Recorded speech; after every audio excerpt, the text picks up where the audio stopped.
আমি রতন ভাই ভাঙড়ির ব্যবসা করি। কিছু লাভের টাকা দিয়ে 20 টাকা দিয়ে একটা আমি প্রতিবন্ধী কল্যাণ সমিতি থেকে একটা 20 টাকার টিকিট কেটেছি। আর প্রথম পুরস্কার হলো ভাই 50 লক্ষ টাকা। এই লোভ কি সবাই সামলাতে পারে? আমিও পারলাম না।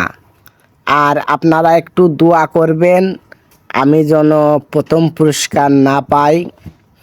আরও পুরস্কার আছে ভাই, 948টি পুরস্কার। এটাও আপনারা দোয়া করবেন আমি যেন না পাই।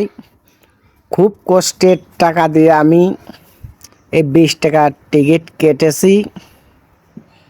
আর আপনারা তো এই দোয়াই করবেন। আমি যা বললাম আর কিছু বলার নাই ভাই, আমি গরিব মানুষ, আর কি বলবো ভাই। কারণ আমি জানি আমার এই 20 টাকা পানিতে গেল। আমার কথা পানিতে যাক, কোনো সমস্যা নাই।